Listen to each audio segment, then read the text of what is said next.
Bivši student Moskovskog konzervatorija danas puni pozorišta i dvorane širom svijeta. Vadim Rudenko jedan je od rijetkih i jedinstvenih talenata. Nevjerovatno nadaren i profesionalan dobitnik je prestižnih nagrada. Javnost je zaintrigirao sa specifičnom interpretacijom i stilom. U ekskluzivnom intervju za TV1 Rudenko govori o odrastanju u Krasnodaru, nemuzikalnoj porodici, studiju na Moskovskom konzervatoriju, prekretnici na prestižnom Queen Elizabeth Competition. Zašto ne svira ni jedan drugi instrument? Chopin ili Bach?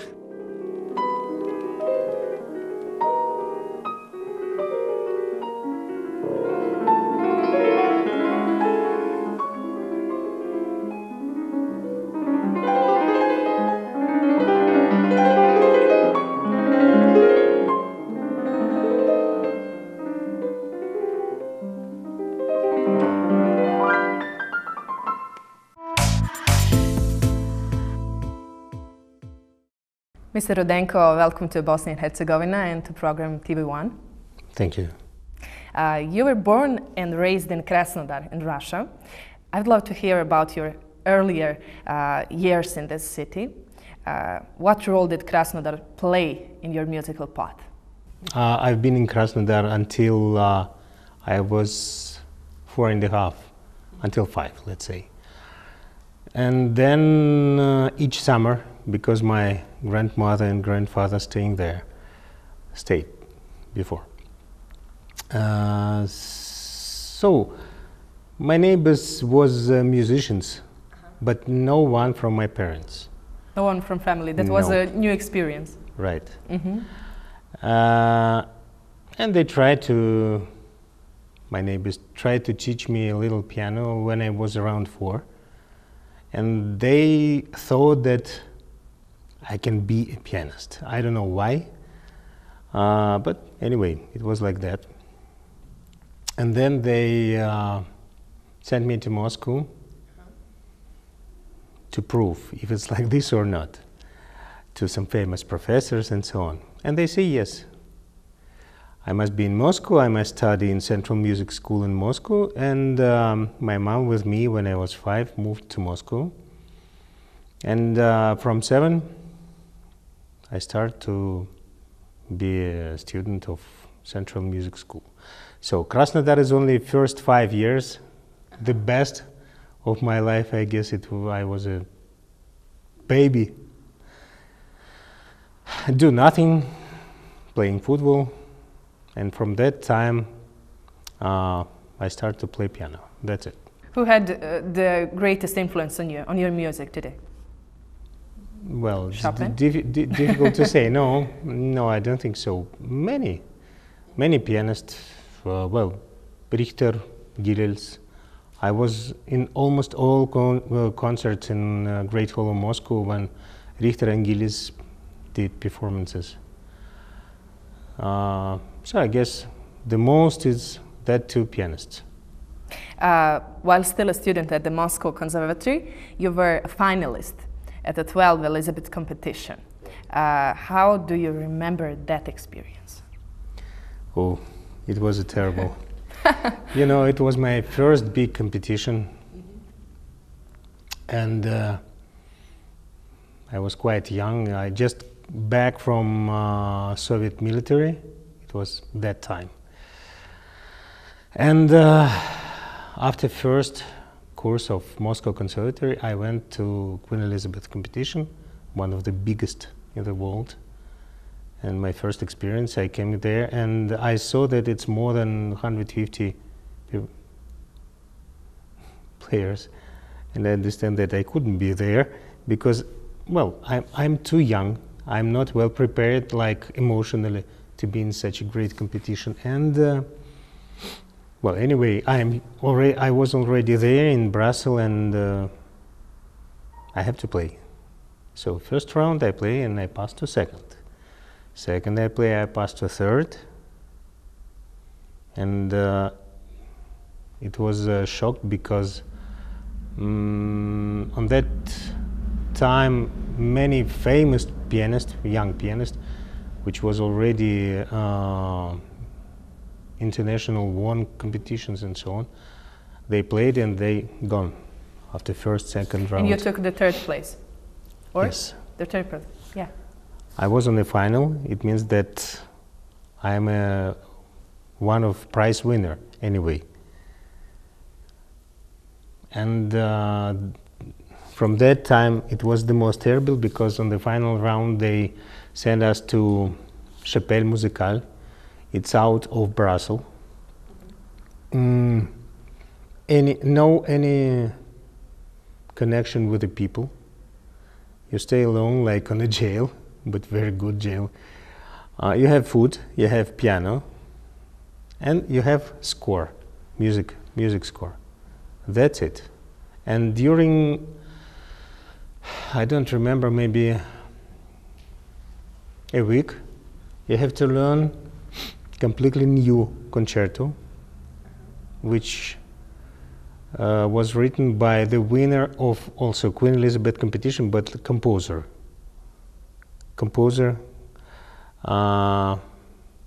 During 1 week, each pianist from 12 must learn in 1 week same piece.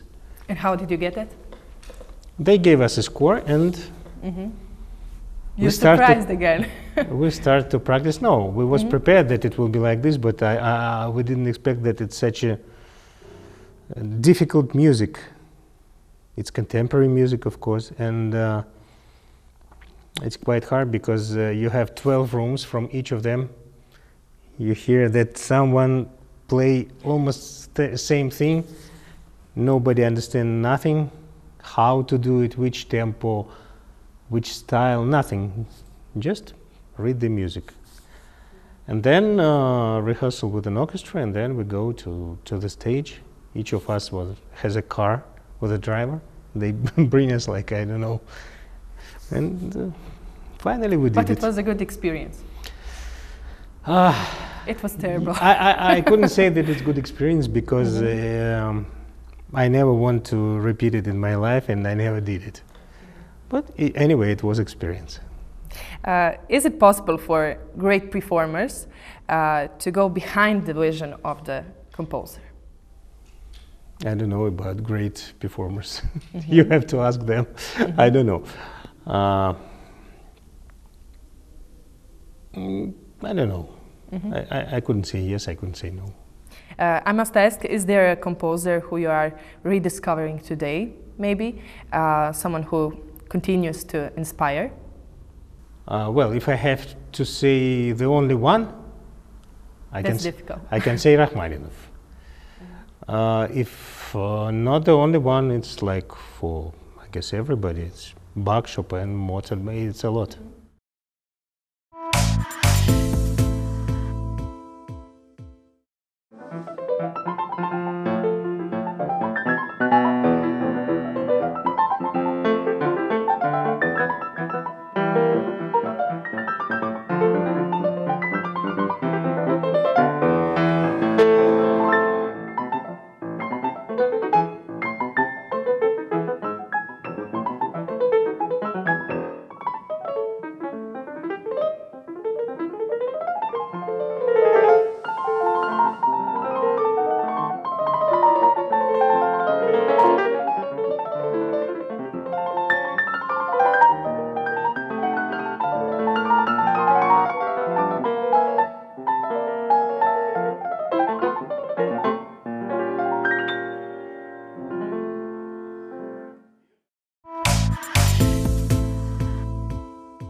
What's the most important thing to be a good piano player?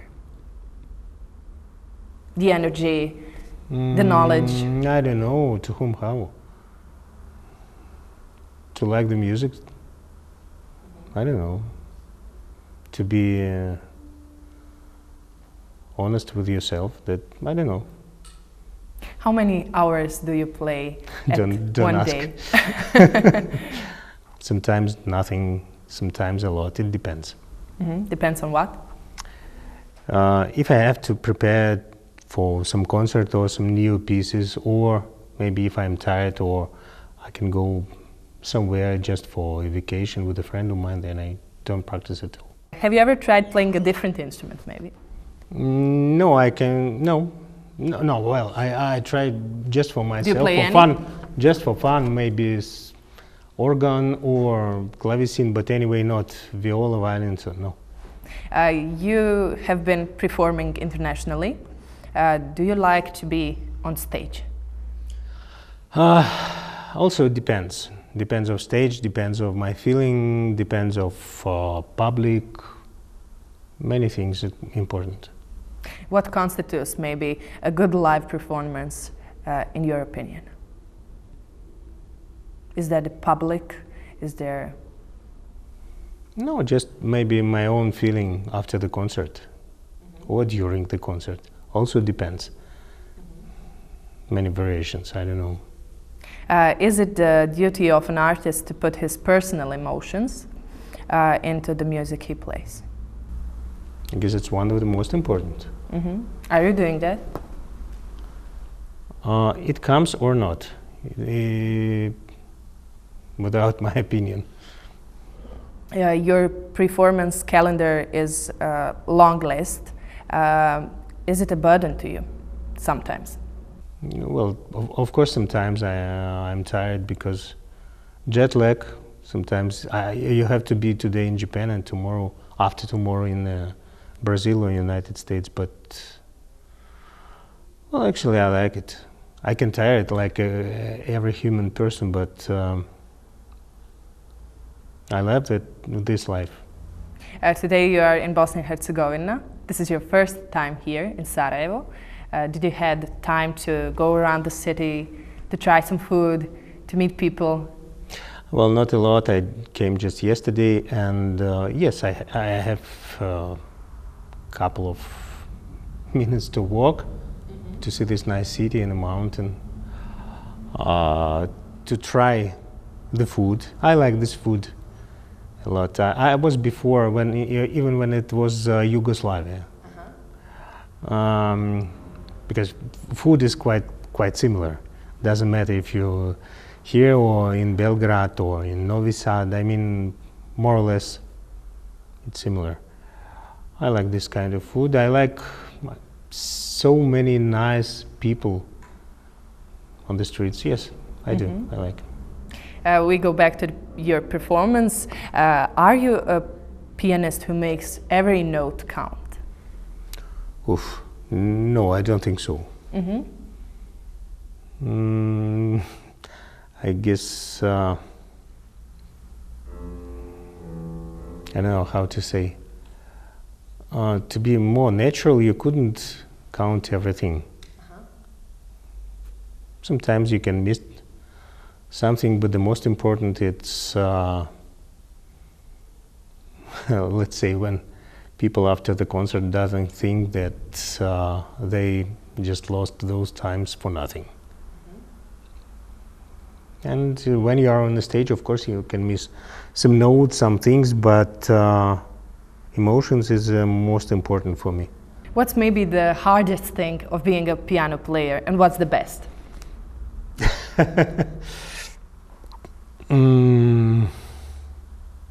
The hardest way,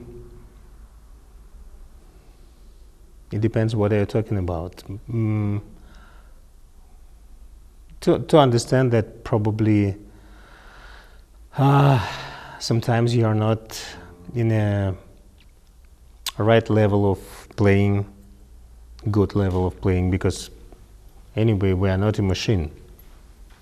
Like in the sport, sometimes you are on a high position, sometimes low, but this is the hardest way, I guess. When people say that, well, yes, he is fine, he is famous, but this is not so good for your feeling. But what is the best? Being on the stage. The opposite side. The opposite side, yes. Be on a stage and understand that you have a full audience and you can give all the things what for they come to the concert. If you were not a pianist, which vocation would you choose? Football player. No. Look at me. Not a football player. No. Maybe just because of money, yes, but all other thing, no. I don't know, maybe some kind of business to prepare some concerts for some other pianists or just artists. What's your view on the classical music scene at present? Is there a crisis? Well, I couldn't say that now it's a crisis. It depends on the country, I mean, but before maybe 10, 15 years ago, I felt that it's crisis sometimes because halls was not full even for greatest pianist or another artist. And it was many problems in my country, but now, as I see, no, it's not a crisis. Maybe for young people they're not so interested about classical music, but well, I guess it's fine. I mean, from time to time it will be better, I hope. What is the most important thing you would tell any young pianist that wants to be a performer? Love the music and practice. If they are talented. If not, just not wasting time. Mr. Rudenko, it was a pleasure and an honor, and thank you very much for this interview. Thank you. Very nice to see you. Thank you. Thank you.